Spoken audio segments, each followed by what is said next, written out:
pero hay resistencia a la insulina, ¿sí?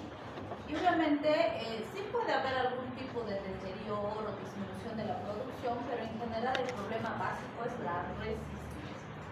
En este caso, normalmente no iniciamos con insulina. Es más, al principio tratamos de usar solo hipoglicemiantes, fármacos que nos ayuden a disminuir la resistencia, pero normalmente acabamos dando insulina en nuestros pacientes, bueno, no es normal, pero se está viendo muchísimo. ¿Por qué? Porque no se está manejando la triada. ¿Se acuerdan cuando veíamos bioquímica? Decíamos, para el tratamiento de diabetes es un trípode y decimos que debe ser fármacos, dieta y ejercicio, ¿sí? Entonces, ¿cuál es el problema? En la mayoría de nuestros pacientitos diabéticos, ustedes van a ver cuando hagan sus lotes, les dan fármacos, pero el paciente no le da la gana de hacer dieta y no le da la gana de hacer ejercicio.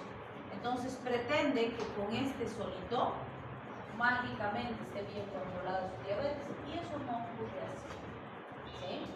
Entonces, ¿esto qué está determinando? El fármaco sí hace su trabajo, sí cumple su función, pero como solito no puede, a largo plazo, tarde o temprano sus pacientes van a necesitar insulina, porque esto no va a ser suficiente para mantener sus niveles glicémicos y vamos a tener que introducir la insulina, ¿sí? Entonces sí van a ver que es muy común que tengamos pacientes diabéticos tipo 2 que reciben hipoglicemiantes y además insulina como parte de sus tratamientos, ¿sí? Entonces muy importante. Ahora, ¿que se puede combinar diabetes tipo 1 con diabetes tipo 2? Claro que sí, puede. Porque un paciente con diabetes tipo 2 podría debutar con una diabetes autoinmunitaria, sí, en cualquier momento de su vida, por supuesto. Entonces sí se pueden combinar. Y es común también en este tipo de diabetes que exista un alto flujo de ácidos grasos libres, una alta concentración de triglicéridos y disminución de HDL, vale decir, es común que en los diabéticos exista compromiso del perfil lipídico. Entonces también hay que vigilar en los diabéticos el perfil lipídico cada ciertos días, ¿sí? Ahora, otro punto sumamente importante es que si no logramos que estos dos también trabajen, va a fracasar la terapia en cualquier momento y vamos a tener que introducir la insulina. Y otro punto importante es que desde hace algunos años se está planteando la cirugía bariátrica como una alternativa curativa en diabetes. ¿Han escuchado hablar algo al respecto? Lo vimos con un dos, ¿verdad? ¿Por qué han hecho este planteamiento? Porque la cirugía bariátrica, fíjense, más o menos se deja así el estómago y todo esto se secciona. Y luego se hace una anastomosis directamente con el intestino. Entonces, es una cirugía súper agresiva. No ha sido diseñada para diabetes, ha sido diseñada para la obesidad mórbida, ¿sí? Entonces, ¿qué pasó? Resulta que tenían un grupo grande y obviamente obesidad mórbida tampoco es lo primero que se hace. Primero se intenta con dieta, con actividad física, con regímenes controlados, con fármacos.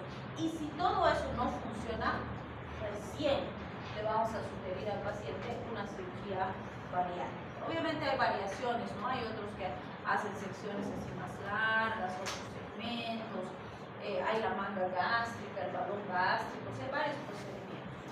Entonces, evidentemente vamos a tener un cambio muy significativo. Estos pacientes bajan 20, 40, 60, 80 kilos en meses, ¿no? O sea, tampoco es de la noche a la mañana, no es que en un mes se vuelven fitness, no, de ninguna manera. Es progresivo, ¿sí? Pero sí, la evidencia, o sea, a nivel visual, se nota la diferencia. Pero cuando hicieron este tipo de cirugías tan agresivas, tan drásticas, dijeron, ok, conseguimos el objetivo que es el descenso de peso, pero la pregunta es, ¿a qué costo? O sea, ¿cuáles serían las consecuencias de haber retirado un segmento tan grande de un órgano vital del paciente? ¿Sí? Entonces hicieron estudios donde hicieron seguimiento entre 30 y 40 años a los pacientes bariatricados que habían sido sometidos a una cirugía bariátrica y se dieron cuenta que un porcentaje importante de sus pacientes también era diabético, ¿sí? Y en ese análisis fue que encontraron que resulta que de los diabéticos el 70% habían remitido la diabetes. Vale decir, se habían curado de la diabetes. Y obviamente esto es un hallazgo monstruoso para ignorarlo.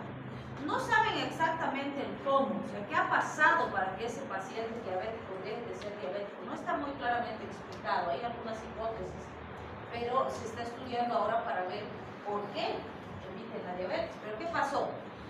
Esos pacientes, obviamente como teníamos el concepto de que la diabetes no se cura, entonces después de la cirugía bariátrica seguían recibiendo sus fármacos antidiabéticos. ¿Qué pasó? Empezaron a tener hipoglicemia, se les bajaba demasiado la glicemia. Entonces primero les disminuyeron las dosis de sus hipoglicemiantes. Y después pasó que a pesar de haber disminuido las dosis con los hipoglicemiantes, seguían teniendo hipoglicemia a pesar de que las dosis eran bajitas. Entonces lo que hicieron es quitarles los hipoglicemiantes y mantenieron los niveles glicémicos normales. Conclusión, estaban sanos. No tenían diabetes, porque sin ningún tratamiento mantenían niveles adecuados. Entonces dijeron, wow, 70% han curado su diabetes. Entonces, a partir de eso, recién nace la postulación de que la cirugía bariátrica podría ser una alternativa curativa en diabetes. Pero ahí tenemos algunos elementos importantes. Número 1, solo aplica para diabetes tipo 2, no aplica para diabetes tipo 1. ¿Sí? Segundo punto, la evolución de la diabetes como enfermedad de base debe ser menor a los 10 años. Si es menor a los 10 años, se mantiene el porcentaje. Pero mientras más de 10 años o por encima de 10 años sea la enfermedad, mientras más años, menos probable es la curación. ¿Sí? O sea, baja este porcentaje. ¿Sí? Y además empezaron a hacer estudios específicamente en pacientes diabéticos, ya no obesos mórbidos, solo diabéticos, y lograron subir esto hasta el 85%. O sea, es altísimo. Aunque no sabemos específicamente el cómo, o sea, creemos sí que los receptores, por ejemplo, por el exceso de grasa en los obesos, se llenan de grasa y esa grasa ahí no deja pues que funcione bien. Y eso empieza a generar resistencia a la insulina. ¿Sí? También se cree que la celulita beta pues, se empieza a llenar de grasa igual que otras células y eso hace que empiece a trabajar mal. Entonces se cree que con esta cirugía ese descenso de peso es tan significativo que literalmente es como si se empezaran a limpiar estas grasas, ¿sí? Y eso hace que los receptores empiecen a trabajar de nuevo correctamente y que la célula empiece a trabajar correctamente y por eso hay esa revisión. Pero son hipótesis, todavía no se ha podido comprobar o evidenciar el por qué hay esta revisión, pero de que la hay. No podemos negar un porcentaje tan alto y que además para algo que no teníamos una alternativa curativa, ahora sí hay. ¿Sí? Obviamente no es del 100%, pero ninguna alternativa antes nos ha dado un porcentaje tan alto. Del 70 al 85% es altísimo. ¿Sí? Entonces sí, pacientes que no están logrando mantener niveles adecuados o hacer tratamientos eficaces, les están sugiriendo la cirugía bariátrica como alternativa. ¿Sí? Bien, ¿qué características mencionamos con la diabetes tipo 2? Número 1, habitualmente aparece después de los 50 años. No quiere decir que es exclusiva de los 50 años, no, para nada, habitualmente. Pero que ahora con tanta obesidad que tenemos niños obesos, adolescentes obesos, jóvenes obesos, que pueden debutar con diabetes tipo 2, claro que sí, antes de sus 50 años. ¿Sí? Entonces, hay una tendencia, pero no es absoluta. ¿Sí? Bien, en más jóvenes o con mayor frecuencia, como acabo de decir, ¿no? Si son obesos, si tienen familiares de primer grado con diabetes mellitus tipo 2, mujeres con antecedentes de recién nacidos con pesos por encima de 4.500 kilos, es decir, no se olviden, o 4,500 digamos, 4,5 kilos, que la diabetes gestacional se asocia a macrosomía fetal, es decir, el bebé nace más grande de lo habitual. El promedio de nuestras guaguitas es de 3,500, 3 más o menos por ahí. Entonces ya cuando tiene pesitos más de 4,500, decimos, uy, son grandotes. Y Y si son grandotes hay que ver, puede ser que la mamá estaba con diabetes durante la gestación y no nos hemos dado cuenta, ¿sí? Porque por algo ese niño es tan grandote. Bien, algo importante también es la hipertensión.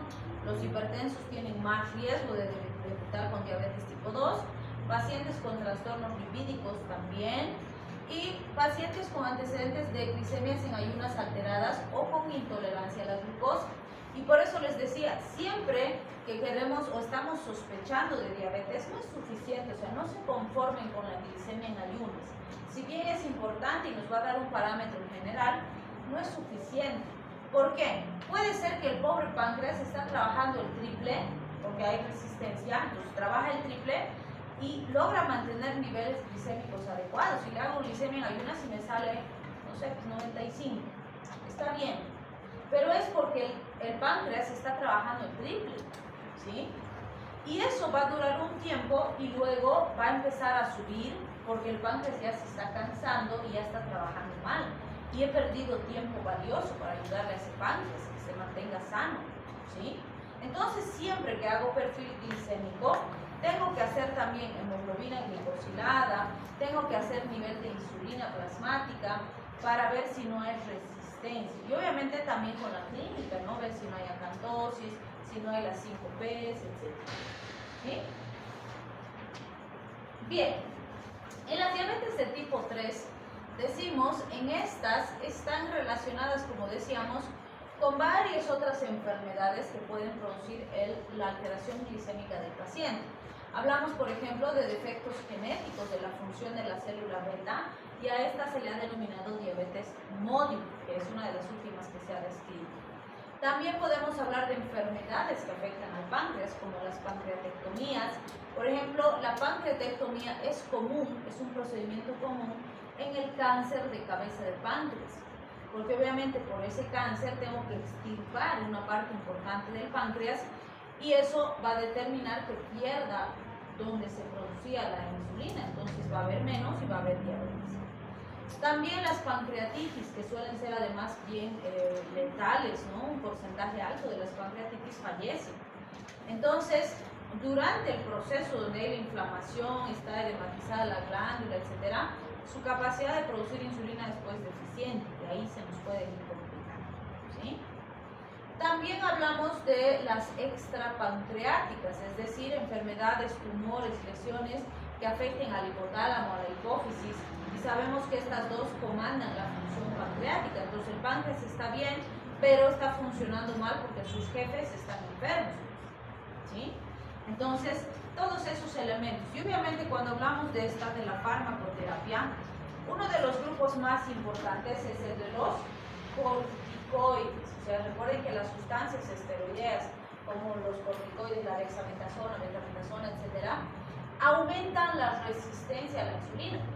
Entonces puede ser, por ejemplo, que mi paciente está con COVID y le voy a dar 10 días corticoides para controlar la inflamación a nivel pulmonar.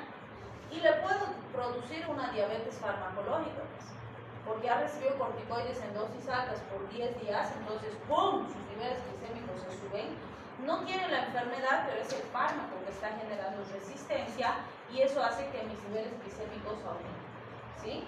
Que en general va a ser transitorio, dejo de darle la medicación y el problema se va a estabilizar, ¿sí? Pero depende de cuánto tiempo uso, cómo uso, para qué uso. Bien. Cuando hablamos de la diabetes MODY, se le ha denominado MODY, fíjense, de Maturity Onset Diabetes of the Young. Quiere decir, la diabetes de inicio en la madurez de los jóvenes. A eso se refiere la diabetes MODY. Entonces, de hecho, en este tipo de diabetes existe una carga genética importante, pero que no debuta en edades tempranas, ¿no? Tan tempranas como la diabetes tipo 1, entre comillas, pero en general se produce antes de los 25 años, ¿sí? Y eso es lo que la caracteriza. En general decimos de 3 o más generaciones de la misma familia han padecido la enfermedad. Entonces muchas veces ha pasado que hay familias que tienen generaciones de pacientes diabéticos. ¿No? Dicen, sí, mi abuelita tenía, mis papás tienen y pues mis hermanos también. Sí puede pasar. Y esas pasaban como diabetes tipo decían, no, sí, todos tenemos diabetes y no sé qué, pero en realidad era diabetes mórbida, ¿sí? Entonces ahora se ha hecho una subclasificación más específica. Normalmente en este caso hablamos de que es monogenética con herencia autosómica dominante y hasta el 50% tiene riesgo heredado, es decir, el 50% de la población puede tener la condición, ¿sí?, por carga genética. Normalmente estos pacientes van a tener buena respuesta a tratamiento y alimentación adecuada. Normalmente con fármacos orales van a ir y se van a estabilizar bastante bien y van a responder de forma eficaz, ¿sí? Entonces normalmente pues estos no son difíciles de controlar, hacemos tratamiento, alimentación correcta y el paciente va a estar estable y se va a mantener así. No vamos a entrar a ver esto así minuciosamente porque seguro que lo van a ver cuando vean inmunología, pero fíjense, nos habla de las alteraciones de la secreción asociadas a la diabetes MODY y fíjense cuántos tipos han encontrado: MODY 1, MODY 2, MODY 3, MODY 4, MODY 5, MODY 6 hasta ahora. En cada uno hay una pequeña variación fina de un gen diferente, una alteración genética diferente, pero en todos el factor en común es que la secreción de insulina es inadecuada, ¿sí? Pero en general diabetes MODY va muy bien con tratamiento específico. Y bueno, cuando hablamos de la diabetes gestacional, que sería la del tipo 4, como dice su nombre, esta es propia de la edad gestacional o de la etapa gestacional, porque no hay una edad, ¿no?, sino es una etapa. Entonces nos dice, en este caso, existe intolerancia a la glucosa inducida por el embarazo, ¿sí? Vale decir, en este caso es la placenta y las hormonas placentarias las que generan la resistencia a la insulina. Y por eso es que aparece con la gestación, porque en la gestación es que va a haber placenta, después no hay placenta, ¿sí? También vamos a ver que la mayoría se resuelve con el parto, porque entre comillas sale la placenta pues en el expulsivo, ¿no es cierto? Después de que nace el bebecito, en la etapa de alumbramiento se elimina la placenta, entonces ya no va a estar en el cuerpo de la mamá.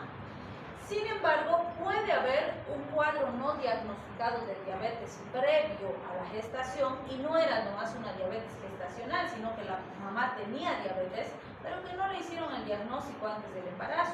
Y en ese caso pasa que nace la babita, se elimina la placenta y persiste el trastorno glicémico porque sí tenía diabetes no diagnosticada, ¿sí?, pero que se ha exacerbado y ha debutado con la gestación.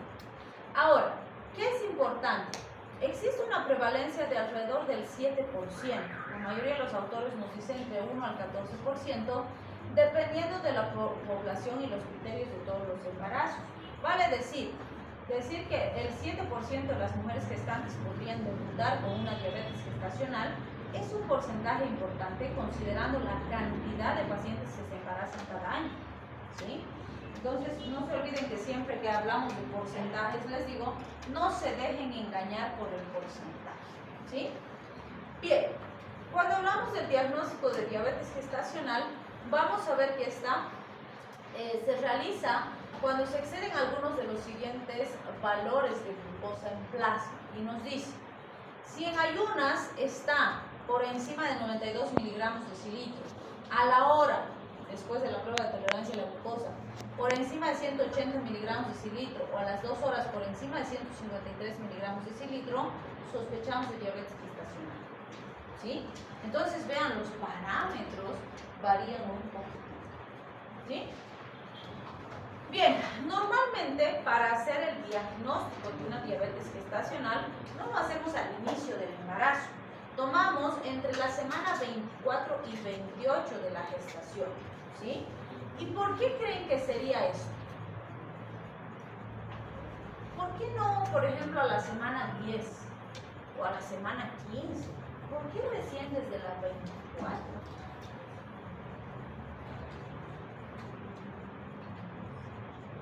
Y ese es un requisito bien importante, o sea, no podemos hacer diagnóstico de diabetes gestacional antes de las 24 semanas. ¿Por qué? ¿Quién ha habíamos dicho que causa la diabetes gestacional? La placenta y las hormonas placentarias. Entonces, más o menos alrededor de las semanas 22, 24, recién está en su máxima expresión, bien implantada esa placenta súper poderosa, produciendo hormonas. Antes de eso, no, todavía no está en su máximo potencial de trabajo, entonces puede salirnos un falso negativo a pesar de que hagamos los test. Entonces, si aparece, va a ser en unas etapas ya un poquito más avanzadas, donde la placenta ya está bien fuerte, bien implantada y produciendo al máximo las hormonas. ¿Sí? Ahora, si hacemos entre las semanas 24 y 28 y nos sale negativo, si es que hay factores de riesgo como antecedentes y otras cosas, podemos repetir entre las 31 y 33 semanas, ¿sí? Para cerciorarnos de que realmente era negativo. Vamos a usar 75 gramos de glucosa anhidra disuelta en 375 cc de agua, que lo va a ingerir la mamá en 5 minutos, la prueba de tolerancia a la glucosa habitual. Y ahí vamos a ver esos parámetros que ya hemos mencionado, ¿sí? ¿Cuál sería el riesgo importante? O factores de riesgo para diabetes gestacional. Número 1, antecedentes de diabetes gestacionales en embarazos anteriores, que la mamá ya haya tenido, ¿no? Si la edad es mayor o igual a 30 años, también existe más riesgo. Si tiene antecedentes familiares de diabetes familiares de primer grado, también hay más riesgo. Pacientes que tengan índices de masa corporal de 27 o más al inicio del embarazo, vale decir, embarazadas con trastornos de peso, ¿no? Que ya son con sobrepeso, con obesidad y demás. Antecedentes de macrosomía fetal, porque puede ser que el bebecito ha nacido grande, pero no hicieron el diagnóstico de diabetes gestacional, pero sí existía, pero se pasó sin diagnóstico. Antecedentes de mortalidad perinatal inexplicables, es decir, bebecitos que han fallecido y no sabemos por qué, pueden estar relacionados con estos trastornos.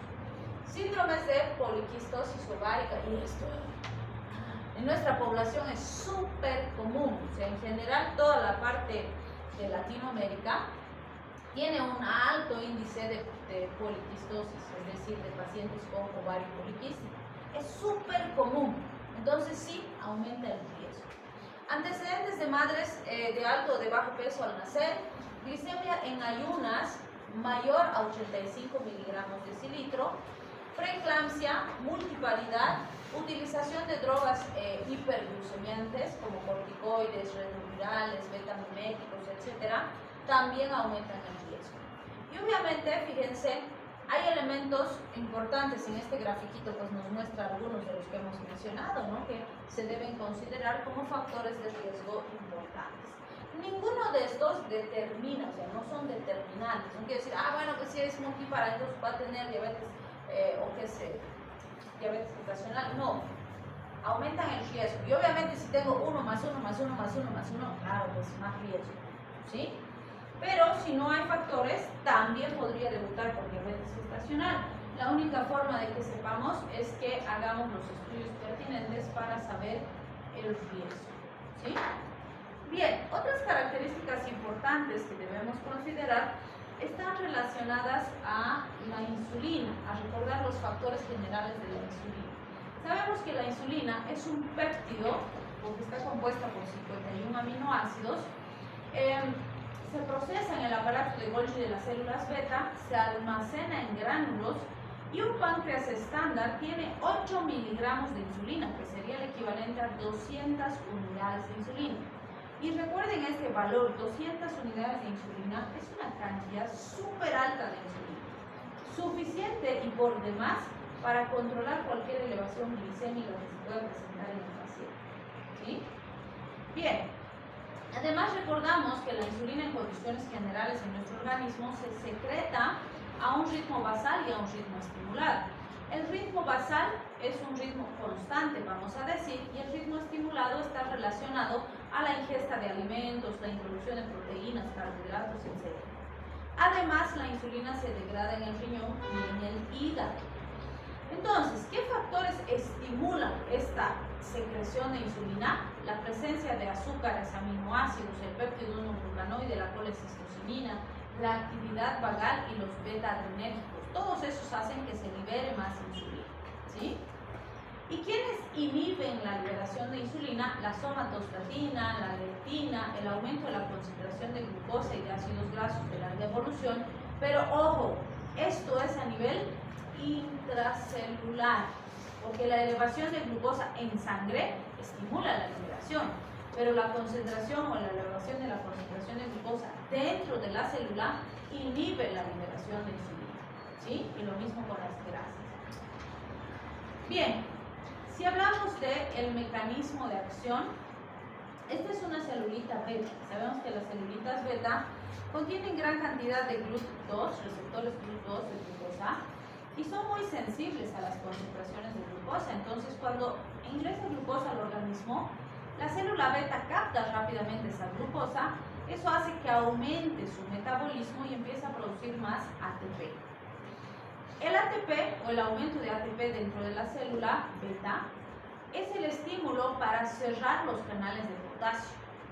Se cierran los canales de potasio y se produce una despolarización de la membrana que hace que se abran los canales de calcio.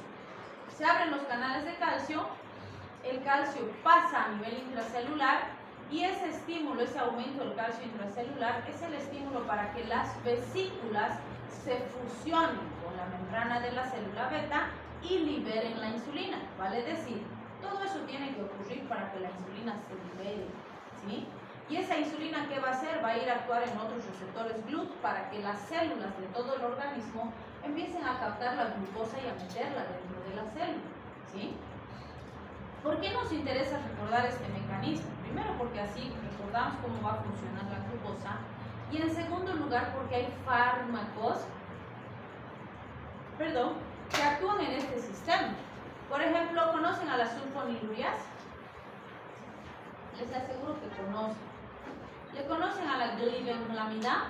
Sí, ¿no ve? La glibenclamida es una sulfonilurea. Esos fármacos se conocen como secretagogos de insulina. ¿Por qué? Porque literalmente lo que hacen es cerrar el canal de potasio para que se produzca este mecanismo y se libere más insulina. Vale decir, lo que hacen es aumentar la secreción de insulina endógena del paciente. Por eso es que cuando le doy glibenclamida al paciente, aumenta su liberación de insulina y mejora su control glicémico, ¿sí? Entonces, vean, vamos a ir hablando de esos fármacos después, más adelante. Si hablamos del metabolismo de la insulina, fíjense, el 60% se metaboliza en el hígado y hasta el 40% en el riñón. ¿Por qué nos interesan estos parámetros? Porque en las insulinas sintéticas ese porcentaje se invierte y el riñón procesa más o menos el 60% y el hígado hasta el 40%. Por eso es que es fundamental la vigilancia de la función renal en los pacientes con diabetes, ¿sí? Y que reciben insulina. Y si hablamos del nivel plasmático, fíjense, esta secreción basal de la que hemos hablado nos permite la liberación entre 5 a 15 microunidades por ml. Y en la estimulada entre 60 y 90 microunidades por ml. Vale decir, estamos hablando de microunidades y hemos dicho que el páncreas tiene 200 unidades. Por eso es por demás suficiente para controlar cualquier elevación glicémica de un paciente, ¿sí? Los receptores GLUT, recuerden que ya los conocen ustedes, GLUT 1, 2, 3, 4 y 5, ya los tenemos bien conocidos. Lo que varía es, fíjense, las cantidades, la distribución de estos receptores en los distintos tejidos que tenemos. Y varía pues dependiendo del tejido. Además, todos estos receptores trabajan con insulina. La insulina viene, abre los receptores para que estos empiecen a meter glucosa al interior de la célula, ¿sí?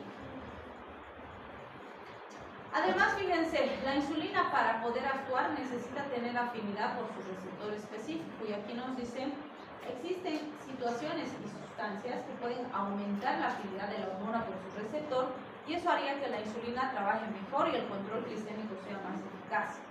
Pero existen sustancias que disminuyen la afinidad de la insulina por su receptor y esos estarían relacionados con una disminución de la función glicémica. ¿Sí? O si quieren, de la función de la insulina. Entonces, por ejemplo, los corticoides, ya hemos mencionado que aumentan la resistencia a la insulina. ¿Por qué? Porque disminuyen la afinidad de la insulina por su receptor. La hormona de crecimiento aumenta la afinidad de la insulina por su receptor, y esto es fisiológico, ¿no? Porque la hormona de crecimiento necesita que la célula, para crecer, meta más glucosa para tener energía para crecer, ¿no? Entonces, por eso aumenta la sensibilidad.